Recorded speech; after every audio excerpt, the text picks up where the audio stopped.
Hi, this is Phil Larson, the Think Director, and it is certainly a great day. As we prepare this wonderful day, I'm thinking about what it is we do here at SOLUM. At SOLUM, I'm going to read it, okay? SOLUM delivers integrated and intentional community education. That's something we love to do. It's relevant to the probation and parolee population in non-metro, rural counties in online interactive mentored workshops. It's not a matter of just taking a workshop out there, but being mentored, being coached, being walked alongside as you go through it.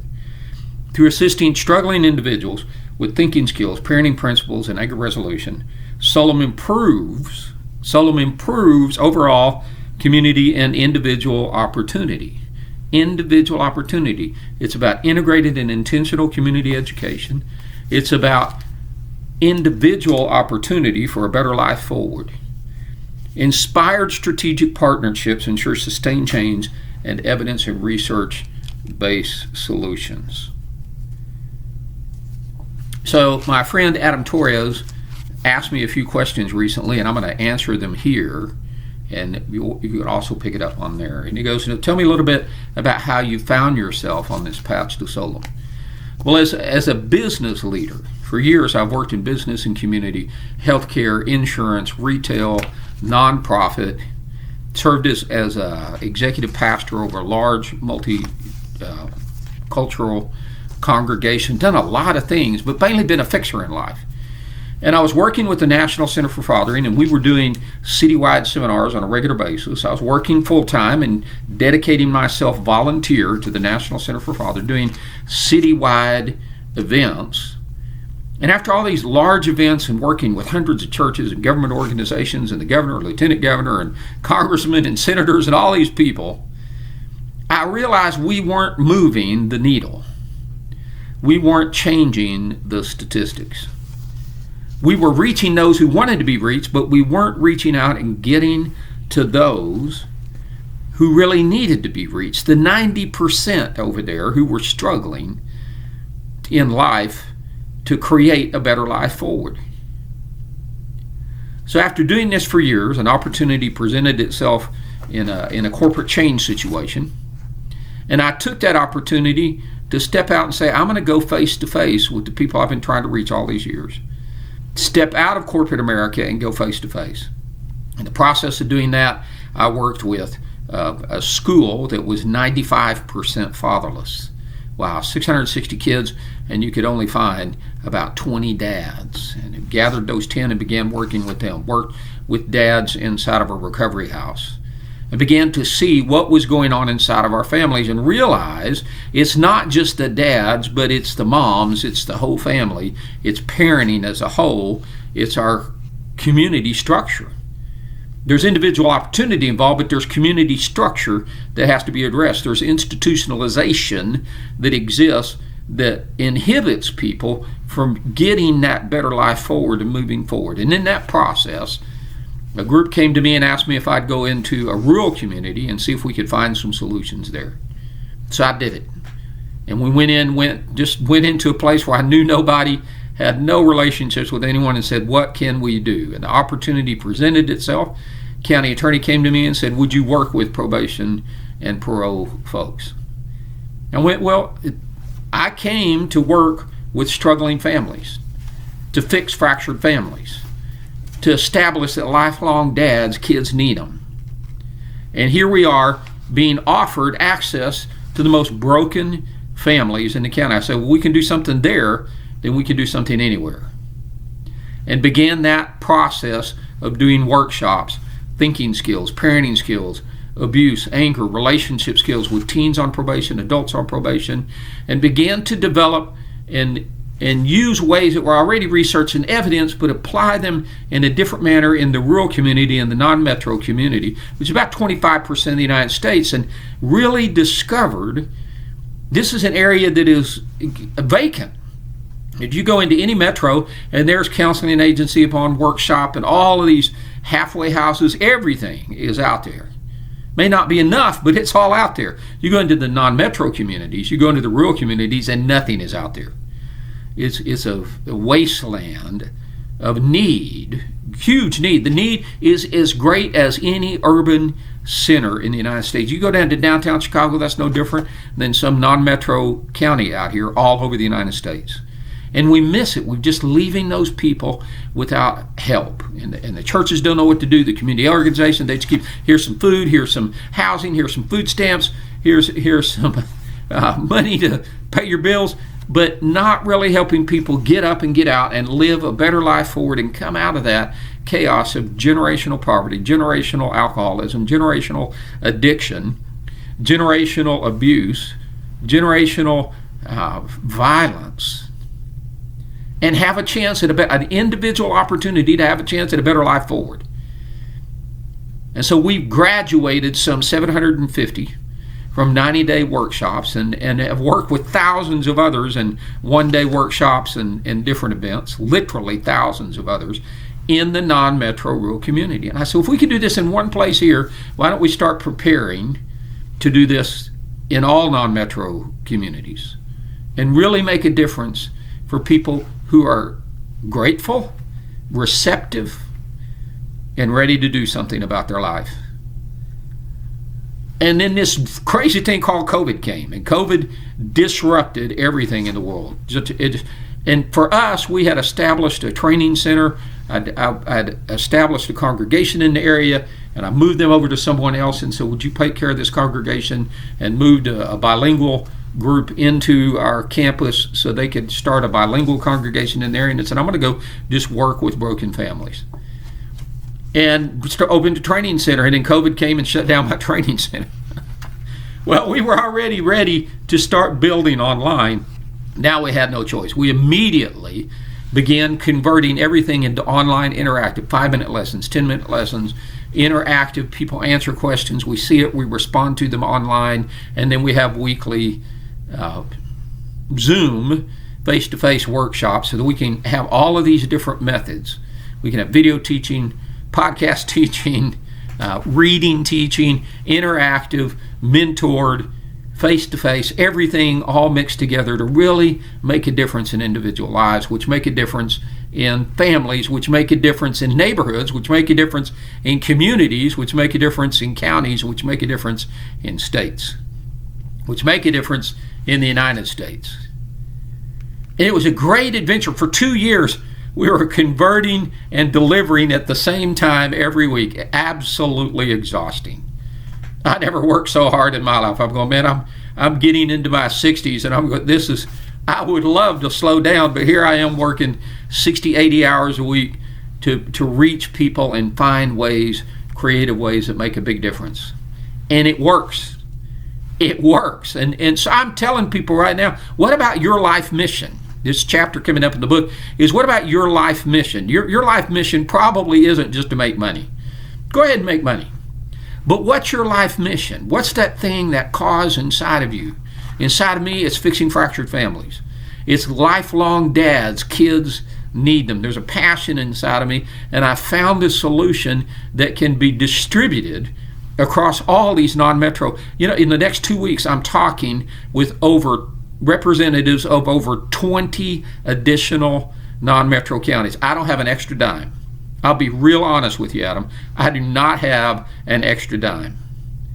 But I've never made a decision based on the money in my pocket. I've always made a decision on the cause and the vision. So when you get that clarity of what your vision is, and you begin to define your life mission and how you're going to walk it out, and describe it and define it and get it focused. I remember once Robert Schuller said, there is no lack of money, there's just lack of good ideas. Well, we've stumbled upon a good ideas. I wrote a book in 2020 called Stumbling into Miracles, which is a kind of a description of what life has treated me, stumbling into miracles. I've had so many great opportunities. I have a wonderful family. I've seen beautiful things happen in my life and in other people's lives. And sometimes it looks like an accident, but it's very intentional to keep purposefully moving forward.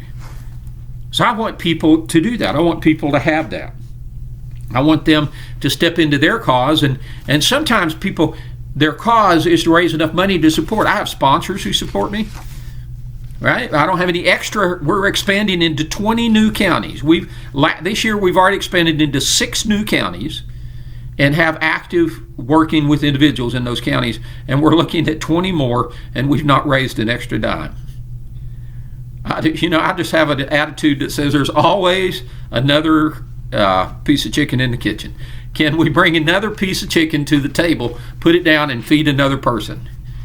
And as long as I keep going back, I remember we're in a mission in downtown Oklahoma City once, and the people came to me and said, where are we going to get all the food for these people who are coming in? I said, I don't know. I said, here's what you're going to do. God can't fill a full barn, so you just empty that barn every day and let's see what happens. And if there's not enough the next day, we'll just say, folks, we don't have anything, let's pray. And as we began to do this, we went from giving 1,500 meals a month to 20,000 meals a month. Because as soon as we emptied that shelf, somebody showed up with a semi-truck or something from the grocery store or a bunch of chickens. People just began showing up and filling our shelves so that we could distribute it out. And we were doing 20,000 meals a month and gathering people twice a day, 6 days a week. Over 650 families a week were coming through that center that started with a diamond, a dare, and a dream that just said, we got a handful of food, let's open up a place and start giving it away. I believe there's no lack of resource, there's no lack of money, there's just lack of good ideas. Somebody out there has the money sitting that they want to give to us and say, go do this. Somebody gave me some money yesterday, not a lot, but enough to go buy some backpacks for Mexico when we go down there at back to school, Regresa Clase. We do a lot of things, but our focus is non-metro rural communities, community education, individual opportunity for a better life forward, intentional community education, integrated community education, and inspired partnerships to fulfill our life mission and help other people fulfill theirs. You might have a piece of that life mission, or you might have something totally different that you want to do in life to give back to the community out of the abundance that's been handed to you. Abundance of time, abundance of talent, abundance of treasure. I want you to think about that. So what's next? We're just going to keep expanding. I'm far from out of energy. There's days I feel like I'm out of energy, trust me. But in the last month, we've had some great inspired partnerships come alongside. People like Christy, who's come alongside and is helping us do with the expansion, and Rhonda, who is really connected in the prison community across the state of Oklahoma and in the faith-based outreach. And Rhonda has come alongside as our director of volunteer opportunities, and Beatrice, who is Mija de mi corazón, she's a daughter of my heart. And Beatrice is our Spanish coordinator, and she's getting things done out there and raising some funding. She's a brilliant businesswoman. And Rebecca at Reynolds Media Marketing is doing some wonderful things with TikTok and Instagram. I don't know anything about TikTok and Instagram. I just would love to leave it alone. And she said we can reach people and get people engaged. We can help other people live their life mission, participate in this, and be a part of their life mission, be givers of their time, talent, and treasure. And I said, okay, go for it. So people are coming alongside our board. People are coming alongside Barbara, who is a tremendous professional in healthcare and one of our largest healthcare operations across the state, and is contributing her ingenuity and her inspiration. Wow, people are coming alongside, and I love that. I've got businesses like Jasco and ImageNet, and a group out of Texas. I've never even met the people. Abilene Life to Life, never even met them. And they support and sponsor what we're doing because they believe in it so much. That's next. The entire United States. You got to understand there are 3 million people inside of the jail and prison system usually, and about 4 million under pretrial, probation, and parole. Community supervision. Over 4 million in the community who are under the jurisdiction of the Department of Corrections. They're not in a building, they're living next door to you, they're living down the street, struggling through the same thing. But we have an opportunity to help them overcome that struggle, build a better life forward.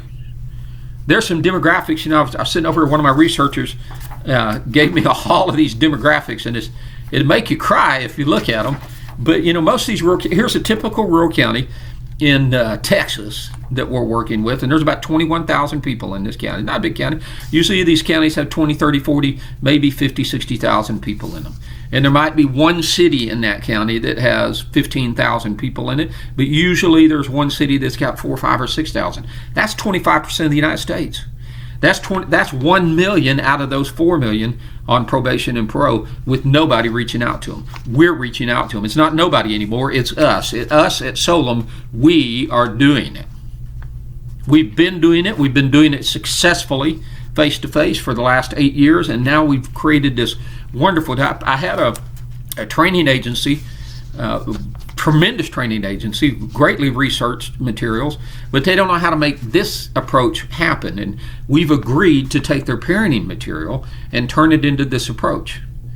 And that will enable them, they reach into the entire military community. Again, there's a scattered community that may not be reached with individual opportunity to get integrated and intentional community education to set life foundation. The word solum, so people ask me, what's solum?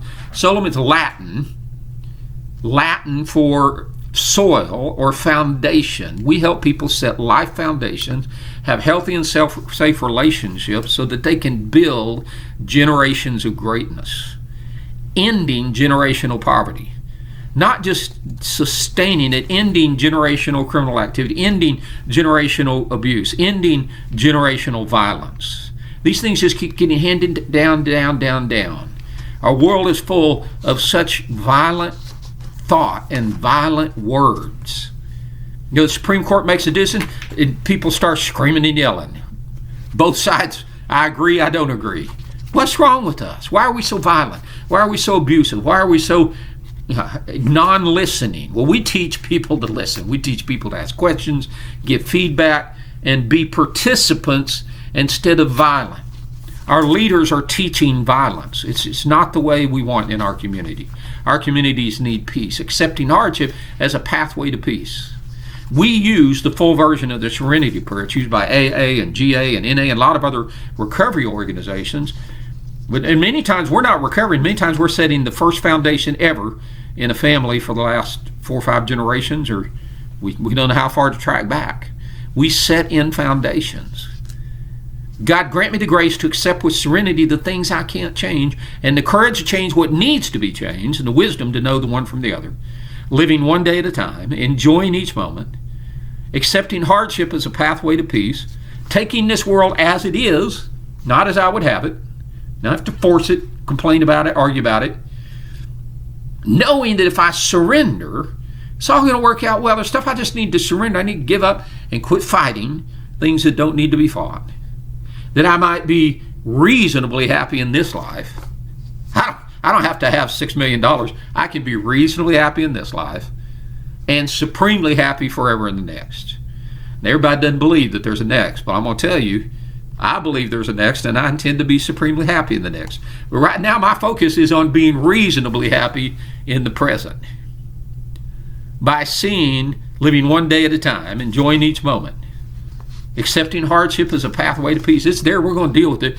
I'm not going to fight everything in the world. Some things I just need to say that's the way it is today, and what I can work on, I can work on. What I can. And I'm working on this, and I want other people to work on this. And I want other people to get their life mission in charge. I mean, don't wait till you're 65. Lord, I wanted to wait until I was 65 to get this started. But when opportunity presented, it was confusing. I'll tell you what. I wasn't excited about what happened in business. It wasn't one of those great things that happened. It was one of those ugly moments in business where I said, now what am I going to do? And I said, well, I've always wanted to do this. Why don't I just do what I've always wanted to do?